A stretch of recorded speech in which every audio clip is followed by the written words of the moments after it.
Ô Lages, vamos começar. Tati Repórter. O que foi, na verdade, essa Revolução Constitucionalista de 1932? Pegando, né, pela parte factual, né, do processo histórico aí de 32, foi uma revolta, né, uma revolta ao mesmo tempo política, mas teve o seu viés militar muito forte, e por esse aspecto que ela acabou ficando mais conhecida. Uma revolta de São Paulo, ela foi restrita, né, ao estado de São Paulo contra o governo provisório de Getúlio Vargas. Lembrando que 2 anos antes nós tivemos a Revolução de 30, né, que foi uma revolução liderada por Getúlio Vargas. Tem todo o processo histórico também aí, porquê da Revolução de 30. Nós tínhamos saído de uma eleição em que o Vargas havia perdido as eleições para o Júlio Prestes apoiado pelo Partido Republicano Paulista, com forte apoio de São Paulo, e Getúlio Vargas apoiado pela Aliança Liberal, que era a união de algumas oligarquias estaduais, reunindo principalmente a gaúcha, mineira e a paraibana. A oposição, como sempre ocorreu na Primeira República, né, ou República Velha, ela perdeu as eleições, mas uma série de outros fatores acabaram culminando com a não aceitação do resultado das eleições, né? E aí nós tivemos a Revolução de 30, que impediu a posse do presidente eleito, Júlio Prestes, e levou ao poder uma nova situação política que perdurou aí durante vários anos, em detrimento dos interesses políticos, econômicos de São Paulo, né? Então aí que se explica a Revolução de 32, a chamada Revolução Constitucionalista. E por que teve esse nome, a Revolução de São Paulo, contra o governo provisório de Vargas? Exatamente porque a grande bandeira, a grande reivindicação, a grande plataforma desse movimento foi a exigência, a cobrança de que o país voltasse aos trilhos de um regime legal, de um regime democrático, como se conheceu aí, né, entre aspas, durante a Primeira República. E para isso era necessário, então, a convocação de uma Assembleia Constituinte que aprovasse uma nova Constituição para o país, né? Por isso que foi chamada, então, a Revolução Constitucionalista de 32, que teve início aqui em São Paulo com a Revolta Armada de 9 de julho. Por isso, 9 de julho, o feriado para comemorar o início desse movimento. Até 1930, Lages, funcionava ainda a tal de República Velha, né? E aí, contra isso, a oligarquia paulista, foi uma jogada muito mais dos grandes cafeicultores da época, dos grandes senhores da terra, ou foi alguma coisa que brotou realmente da espontaneidade política vindo das bases? Você está perguntando sobre a Revolução de 30, não é isso? Exato. Observe que essa revolução foi contra exatamente a hegemonia paulista. Exato, né? Então, exato.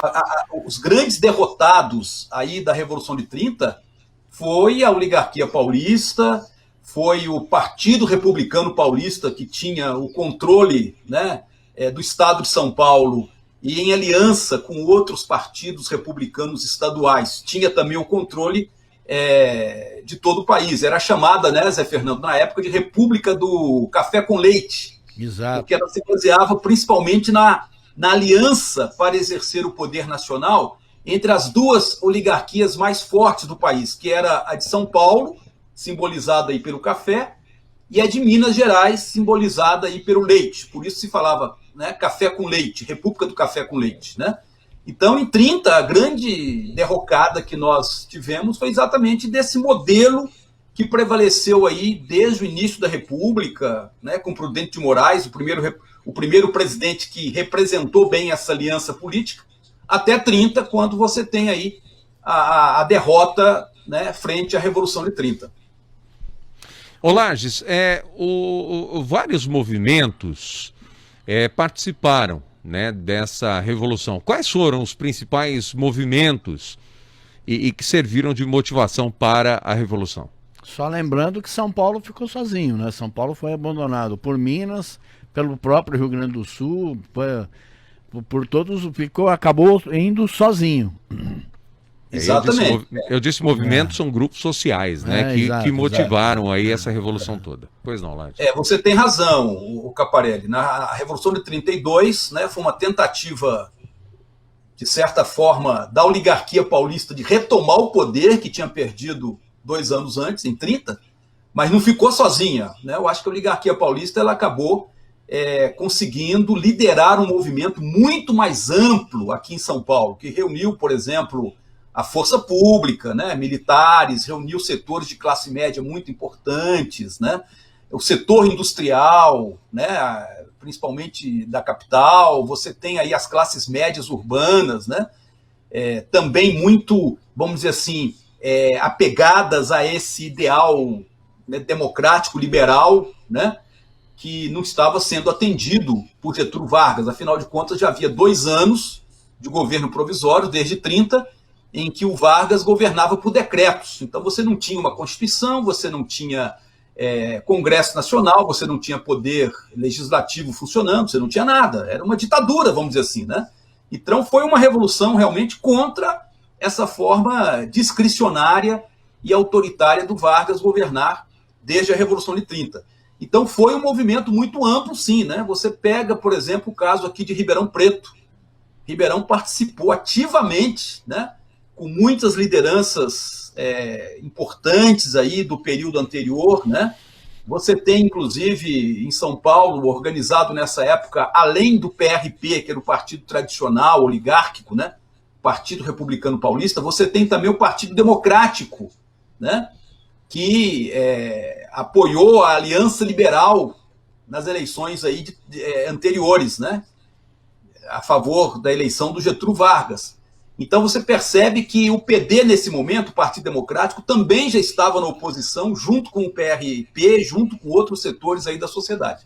Você consegue destacar alguns nomes de figuras, de personalidades que participaram, que se destacaram nessa revolução aqui de Ribeirão Preto, Lages? Sim, eu acho que tem até o meu livro aqui, Ribeirão Preto Revisitada, lá, né?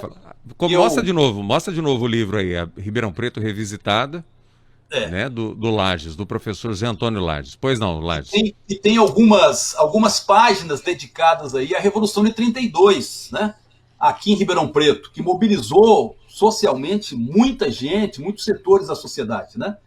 Mas veja só, tão logo, né, você tem lá a eclosão em 9 de julho do movimento na capital, logo se organizou aqui em Ribeirão Preto um Centro Paulista Pró-Constituinte. E isso eu quero deixar bem claro, né? Há uma versão, há uma interpretação da Revolução de 32 aí, que já está superada, no sentido de que São Paulo queria se desmembrar da federação, queria constituir um estado separado do resto do país. Nada disso se confirma na pesquisa histórica, né? Na verdade, foi um movimento político pela redemocratização, pela volta do Estado democrático de direito naquela época, né?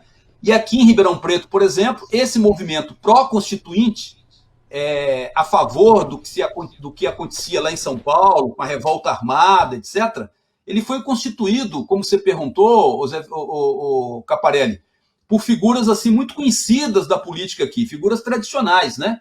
Como, por exemplo, Albino de Camargo Neto, que já havia sido prefeito, Jorge Lobato, Camilo de Matos, né, que foi o prefeito, inclusive, destituído em 30 aqui em Ribeirão Preto pela vitória da Revolução de 30, né? Tito Livre dos Santos, José Pedro de Veiga Miranda, que era outra figura importante aí da época do café, chegou a ser ministro da Marinha, e era ribeirão pretano, né? Sebastião Palma, etc. Né? Então você tem figuras exponenciais importantes aí que tomaram a frente do movimento aqui em Ribeirão Preto em 32, né? O movimento que surgiu, então, bom, tudo começou com a eleição de Júlio Prestes, que contrariou realmente a política do café com leite. Isso. E o Vargas acabou destituindo o presidente da época, que era o Washington Luiz, e acabou impedindo a posse do Júlio Prestes. Só em Ribeirão Preto que existe isso, eu acho isso incrível, né? A Avenida 9 de Julho, ela faz cruzamento exatamente com a Presidente Vargas, que é alguma coisa, na época, incompatível para aquele momento, né? você tem razão, né? Agora, a gente tem que ver também, Zé Fernando, o momento, né, em que se denomina esses logradouros públicos, né? Uhum. Então, por exemplo, 9 de julho ficou muito marcante, não só pelo nome da avenida, mas pelo monumento que nós temos aqui na Praça 15, né? Em homenagem ao soldado constitucionalista, né? Então, observe que a iniciativa de dar nomes, né, denominar, né, espaços importantes da cidade com esses personagens ou com esses movimentos, esses acontecimentos, depende da liderança política que está naquele momento no comando aí da política local. Já exato, bem lembrado aí, o soldado constitucionalista, né? Com uma pombinha lá sentada na cabeça dele, né? E com uma granada, né? Você olha assim, o cara vai jogar a granada justamente em cima do teatro, né? Do Exato. Mas é interessante, né? O posicionamento aí desse monumento, né? Agora, o Vargas também já foi outra liderança política idolatrada pelos políticos locais, né? Por grupos aqui de Ribeirão Preto, posteriormente, né? Depois da derrota em 32, os paulistas, como se diz, né? De pendurar as chuteiras e entraram logo num processo de acordo político, né? O próprio Vargas percebeu que ele tinha também que tomar iniciativas no sentido de retornar o país ao Estado de Direito, né? Logo, nós tivemos aí a formação dos novos partidos, a convocação da Assembleia Constituinte, justamente como os paulistas queriam. Quer dizer, a derrota militar em 32 foi uma derrota militar, mas acabou sendo, pelo processo que se seguiu, uma vitória política, porque, afinal de contas, aquilo que era reivindicado pelos paulistas, o governo provisório de Vargas acabou atendendo, né? E, posteriormente, claro, que Vargas acabou consolidando aí a sua liderança em nível nacional, né? E durante, pelo menos, aí umas 3 décadas, nós temos a presença muito marcante de Vargas na política nacional e aqui na política local também. Ele esteve aqui, por exemplo, em 53, 54, apoiando candidatos do PTB à eleição municipal, né? E foi recebido aí com uma grande festividade, um grande comício aqui em Ribeirão Preto. Então você tem, e aí daí o nome também da Avenida Presidente Vargas, né? Mas aí em 53 você já fala de um novo período, quando ele volta realmente pelos braços do povo, né?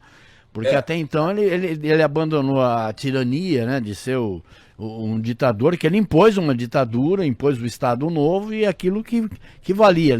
Como você acabou de dizer, ele governava por decretos, até porque nós não tínhamos uma Constituição. Derrubado, ele volta anos depois pelos braços do povo, uma consagração poucas vezes vista no Brasil, né? Aí só esclarecendo melhor, Zé Fernando, que na verdade é muita água que passou por debaixo da ponte nesse período, né? Você tem a Revolução de 30, você tem em 32, né, diríamos assim, uma contra-revolução, né, que foi liderada pelos paulistas aqui no estado de São Paulo. Como eu disse antes, ele cede a essas pressões, então permite a formação dos partidos, um novo código eleitoral para regulamentar as eleições, temos as eleições para a Constituinte, a Assembleia Constituinte se reúne, aprova a Constituição de 34, então você tem um curto período aí de 34 a 37, em que o país respirou um pouquinho ares mais democráticos, né?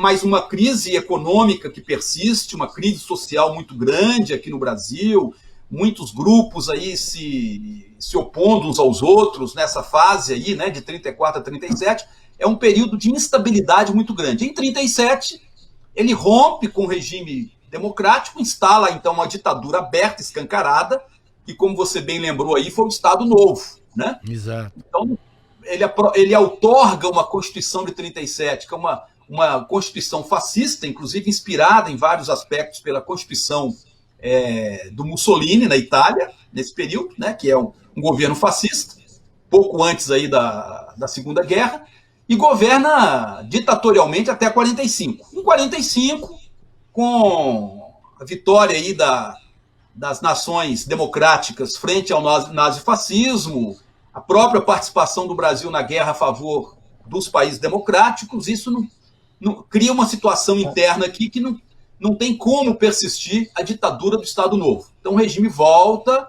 ao sistema democrático, com eleições, com novos partidos. O Vargas é tirado, antes disso um pouco, ele é tirado do poder, né? Você tem o governo Dutra, do Marechal Dutra, e aí, lembrando o período que você colocou aí, né? Quando você tem aí a sucessão do Marechal Dutra, o Vargas volta nos braços do povo, como se costumou dizer naquele período, né? Ele se elege pelo Partido Trabalhista Brasileiro como um presidente da República. Quer dizer, depois de tudo que fez de 30 a 45, a liderança política dele é tão forte que ele consegue uma nova eleição em 50, né? Através das vias eleitorais democráticas reconhecidas e volta de novo. Imortalizou, inclusive, uma musiquinha, né? Da musiquinha todo mundo sabe. Não é da minha época, não sei se é da sua. Pega o retrato do velho outra vez, bota no mesmo lugar. Bota de novo o retrato do velho na parede, né? Bota o retrato do velho na parede, exatamente. Ô Lars, o que significou o movimento MMDC para a Revolução? MMDC, Martins, Miragaia, Drauzio e Camargo, que foram símbolos, né? Os estudantes, símbolos de direito, né? E morreram tentando uma invasão, mas eu quero que você conte aí a história um pouquinho do MMDC. Quando você fez a pergunta anterior aí, né, Caparelli, de outros setores que também participaram, outros setores sociais que participaram da Revolução de 32, a gente não pode esquecer do setor estudantil em São Paulo, né? Os estudantes lá das Arcadas, os estudantes lá da Faculdade de Direito, né, que também foram às ruas exigindo a volta do sistema democrático, do Estado de Direito, etc., né? E houve repressão, houve, enfim, polícia em cima dessas passeatas, desses protestos, né? E em um desses movimentos morreram os 4 estudantes paulistas, né? O Miragaia, o Drauzio, me lembra aí os outros. Drauzio e Camargo, né? Martins, Miragaia, Drauzio e Camargo. Martins, Miragaia, Drauzio e Camargo. O nome completo, os estudantes: Mário Martins de Almeida, Euclides Miragaia, Drauzio Marcondes de Souza e Antônio Camargo de Andrade, que morreram na invasão do escritório da Liga Revolucionária. Diga lá, Lages, explica pra gente. Isso, então, veja, a repressão violenta, né, a esses movimentos aí contra o Vargas em São Paulo acabou vitimando esses estudantes. Eles acabaram sendo mortos e transformaram aí em heróis, né? Então o MMDC acabou sendo uma sigla que identificava muito bem esses outros componentes aí, esses outros setores da sociedade que se revoltaram contra o governo Vargas, exigindo uma nova Constituição, né? Então foi muito marcante o MMDC nesse momento histórico aí do país. O que significa hoje para o Brasil, né, toda essa revolução, principalmente na questão política? A gente que vive uma celeuma aí, né? Uma confusão, na verdade. Como é que você consegue fazer um paralelo entre, não com a Revolução, né? Mas com a data, a época, para hoje, Lares? Eu acho, viu, Caparelli, que é possível fazer muitos paralelos entre os acontecimentos daquela época, 30, 32, 34, 37, com o que nós estamos vivendo hoje, inclusive, né? Ou com o que nós vivemos em outros momentos já passados, né? Mas que ficam aí entre aquela conjuntura que a gente está comentando aqui hoje e o momento presente, né? Então você vê hoje, por exemplo, uma mobilização cada vez maior da sociedade em defesa, né, das liberdades democráticas, em defesa do Estado de Direito, de um governo transparente, enfim, né? E a gente percebe isso aí não só nos últimos movimentos de protesto de rua que a gente está acompanhando, mas também através de uma mídia, né, e de uma imprensa muito engajada, muito presente, acompanhando, denunciando as coisas, né? Enfim, então a gente percebe que o Brasil, a partir de 30, ele tem uma outra história, né, que guarda dentro desse período de 30 até hoje vários aspectos assim semelhantes, né? Então você tem principalmente esse conceito de sociedade civil organizada, e aí nesse aspecto eu acho que 32 tem uma responsabilidade muito grande, né, de ter criado condições para surgir a partir de São Paulo essa sociedade civil organizada, que muitas vezes ela se coloca numa situação contrária àquilo que o governo, seja ele qual for, aponta como destino e como horizonte para essa mesma sociedade, né?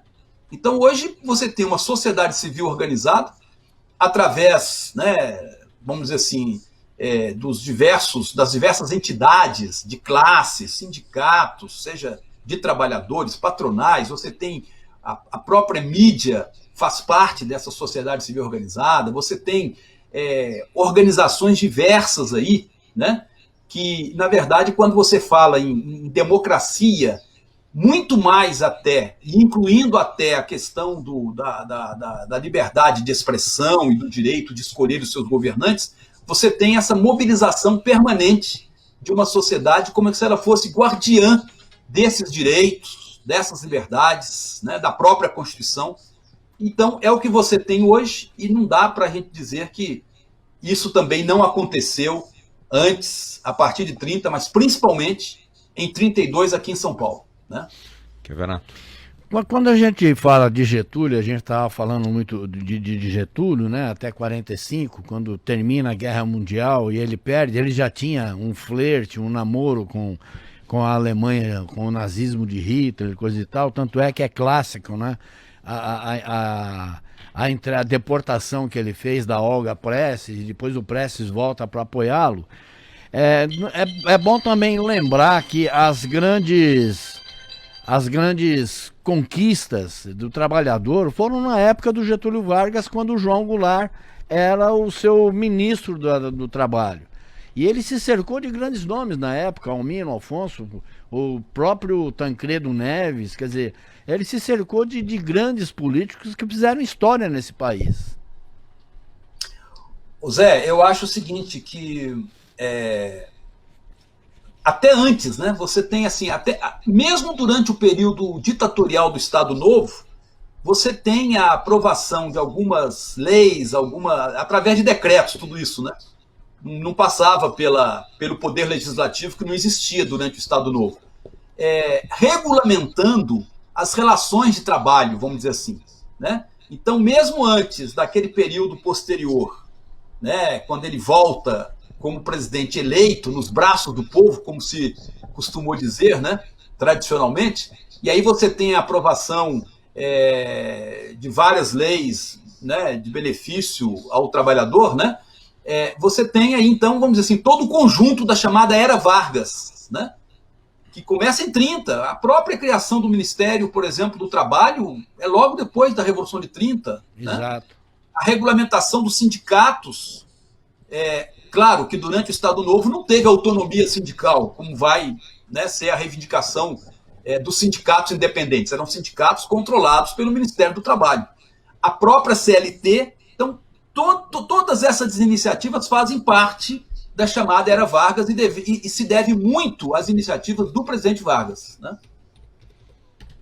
Deixa eu só fazer uma correção aqui, na verdade é uma complementação do que a gente estava falando anteriormente, Lages, que é com relação ao MMDC, ao Martins Miragaia Drauzio Camargo. Em 2014, aliás, 2004, o então governador de São Paulo, Geraldo Alckmin, do PSDB, sancionou uma lei que na prática reescrevia parte da história do Estado, um texto publicado no Diário Oficial de janeiro de 2004, alterando a sigla MMDC para MMDCA.